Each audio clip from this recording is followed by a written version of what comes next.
나이지리아를 꺾고 피파 U20 월드컵 준결승에 진출한 한국 대표팀에 대한 관심이 뜨겁습니다. 질투 가득한 중국 빼고요. 개최국 아르헨티나는 한국 대표팀을 따라다니는 오빠 부대까지 생겼을 정도라고 하는데요. 더욱 화끈한 것은 한국팀이 모든 경기마다 각본 없는 드라마를 써내려가며 한 발 한 발 올라왔다는 겁니다. 경기 내용을 보면 바로 아실 수 있는데요. 정규 시간 90분은 보통 상대팀의 우세 속에 진행됩니다. 아무래도 국제무대 경험이 적고 어린 나이엔 피지컬에서 다소 밀리는 부분이 있기 때문에 기세 싸움에서 조금은 밀리는 모양새를 취할 수밖에 없는 건데요. 하지만 높은 도약을 위한 웅크림이었는지 연장전에 들어서면 특유의 정신력을 바탕으로 한 수비와 실수 없는 한 방으로 결승골을 기록해 승리하죠. 이렇게 오른 4강 무대는 이강인 선수가 휩쓸고 갔던 2019년에 이어 2회 연속 진출했다는 의미도 있고요. 그런데 이렇게 한국에 잘 나가니 또 중국 전역이 난리가 났습니다. 온 언론이 나서 한국 대표팀을 근거 없이 비난하고 나섰죠. 허구한 날 스스로는 대국이고 한국은 소국이기에 대들지 말라는 수준 낮은 소리나 해대면서 이럴 때는 엄청나게 속 좁은 사람들처럼 질투심이 가득 차 옹졸한 모습을 보이는데요. 오늘은 우리 U20 대표팀 선수들이 9일 마주할 이탈리아와의 준결승에 대한 해외 반응 이모저모를 전해드리려고 합니다. 특히 승부 조작이다, 심판을 매수했다는 등 한국 까내리기에 앞장서고 있는 중국 이야기도 소상히 전해드릴게요. 잠시 저희 광화문 브리핑 구독 설정도 부탁드리고요. 사실 이번 대회 시작 전 김은중 감독이 이끄는 U20 대표팀에 대한 기대는 거의 제로에 가까웠습니다. 지난 대회와 달리 이승우나 이강인 같은 스타 선수가 없는 데다 전반적인 팀의 파워가 떨어진다는 평을 받았던 겁니다. 그러나 모두의 예상과 달리 한국은 또다시 신화의 주인공이 됐습니다. 김 감독은 이변에 가까운 결과라며 비결이 뭐냐고 묻는 외신들에게 외국에서 편견으로 바라본 한국 대표팀이 약체였던 것일 뿐이라 자신있게 말합니다. 조별리그에서 금방 탈락할 것이란 조롱이 어린 선수들 귀에 들어가는 것이 가장 마음 아팠다. 우리 스스로는 잘 해낼 것을 알았다. 묵묵히 따라와준 선수들에게 고마울 뿐이다 라고 말하며 눈시울을 붉힌 감독의 마음을 아는지 모르는지 물을 날리며 장난치는 선수들의 모습도 참 귀엽고 멋졌죠. 이번 U20 대표팀이 원팀으로 뭉쳤다는 팀 분위기와 조직력을 엿볼 수 있는 장면이기도 했고요. 그런데 중국 대표팀은 이마저도 꼴보기가 싫었던 것 같습니다.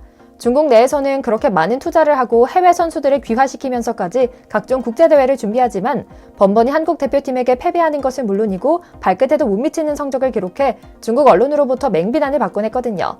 전폭적인 지원을 아끼지 않는 공산당에도 할 말이 없었을 테고요. 그래서인지 이들은 한국 대표팀이 뭔가 꼼수를 쓰고 있다고 비난합니다. 이는 직전 경기에서도 똑같이 벌어졌던 일입니다.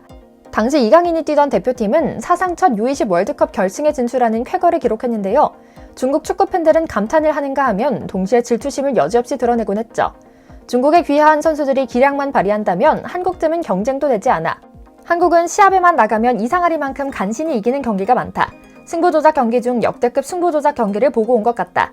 한국은 축구하면서 반칙만 일삼으니 일본의 축구 기술을 따라가지 못하는 것이다. 한국 과도하게 심판 매수하네 등등 질투만 가득한 반응이었는데요.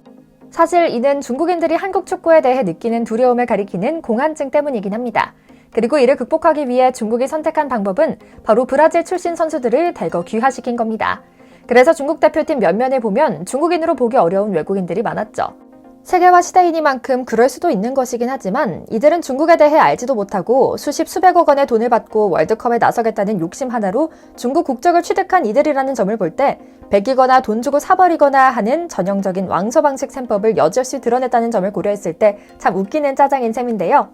한국이 이렇게 국제무대에서 선전하자 중국 방송국은 갑자기 중국에 귀화한 브라질 선수들에 대한 이야기를 집중 조명하며 대표팀 리빌딩에 나서기 시작했습니다. 중국 축구 전문 프로그램인 족구지아는 모기업 부도 등 상황이 안 좋아지는 중국 슈퍼리그를 떠나 브라질 리그로 되돌아간 귀화 국가대표 선수들에 대한 특집 프로그램을 황급히 편성해 방영했습니다.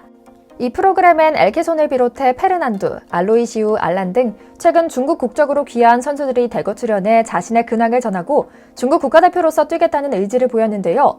중국 귀화 국대의 대표 자격이라 할 수 있는 엘케손은 3개월 이상 체계적으로 훈련하지 못해 컨디션이 아직 100%는 아니다. 하지만 소속팀 코칭 스태프와 함께 훈련하며 점점 컨디션이 좋아지고 있다라고 근황을 전한 후 올해 제 플레이가 중국 팬들과 미디어의 시선에서 사라지지 않았으면 한다. 대표팀에 복귀하고 싶다라고요. 뿐만 아닙니다. 아예 중국명 르거푸는 이름까지 지어 브라질 리그에서도 쓰며 충성 경쟁을 벌이고 있는 알로이시우는 귀화 제의를 받았을 때 10분 만에 결정됐다. 그 시간이 정말 좋았다라고요. 그리고 월드컵에 나가고 싶어서 그랬다는 솔직한 속내도 드러냅니다. 중국으로 돌아가길 희망한다. 모국 브라질에서는 국가대표로 뛸 기회가 매우 드물기 때문에 10분 만에 제안이 수락했다. 2023 아시안컵부터 다시 가슴에 5성 홍기를 달고 싶다라고요. 또 다른 대표팀 선수 페르난도 역시 이에 지지 않겠다는 듯 충성 경쟁에 나섭니다. 중국 대표팀과 관련해 나보다 더 뛰고 싶었을 사람은 없다. 불행히도 부상 때문에 경기에 참가할 수는 없었지만 언제든 중국 대표팀에 합류할 꿈만 꾸고 있다라고요. 그러나 이들의 충성 경쟁은 일명 짜고 치는 고스톱이라고 볼 수 있습니다. 리샤오평 감독이 이끄는 중국 대표팀은 회심의 무기였던 브라질 출신 귀화 선수들이 상황이 조금만 바뀌니 금방 브라질로 돌아갔거든요. 결국 카타르 월드컵 최종 예선 후반기에는 이들이 전혀 경기에 참여하지 못하면서 실패한 투자라는 평가를 받기도 했죠. 그러나 이번 U20 한국 대표팀을 보니 중국이 다시 뭔가 준비해야겠다는 생각이 드나 봅니다. 그럼에도 한번 자신들에게 이별을 고한 브라질 귀화 선수들에게 저자세로 다가가기에는 자존심이 상하고 중국 사람들에 대한 모양새도 안 좋다고 판단한 것 같습니다. 그래서 이들을 시켜 중국 방송에 내보내 중국 대표팀에 합류하게 해달라는 쇼를 벌인 것이었죠. 물론 모든 중국 사람들이 그런 질투심에만 가득한 것은 아닙니다. 중국 매체 중 일부 왕이 스포츠는 한국 선수단의 화합과 팀워크에 대해 집중 조명합니다. 새로운 선수들이 대거 로테이션 됐음에도 흔들림 없이 변함없는 플레이를 선보이고 있다. 중국 남자 대표팀의 귀화 작전 실패 사례를 보면 너무나 부러운 모습이다. 한국 대표팀은 성인부터 유소년까지 조직력과 정신력이 강점이라고 볼 수 있을 정도다. 너무나 부러운 모습이다 라고요. 실제로 한국 대표팀의 조직력은 끈끈하다 못해 끈적한 수준입니다.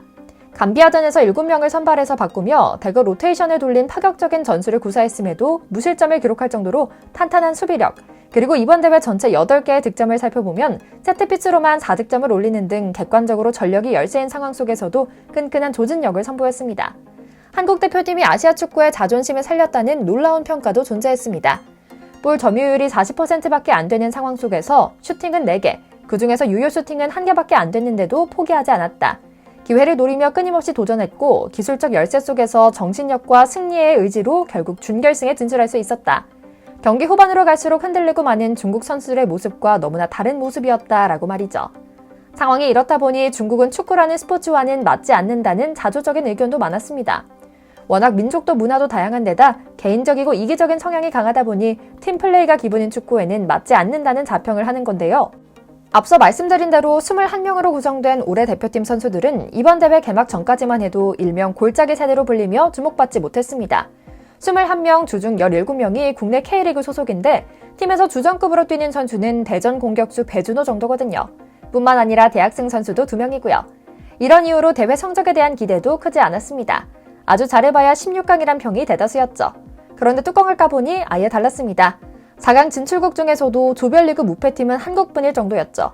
한국은 오는 9일 이탈리아와 4강전을 치릅니다. 이탈리아는 대회 3연속 4강 진출팀인데요.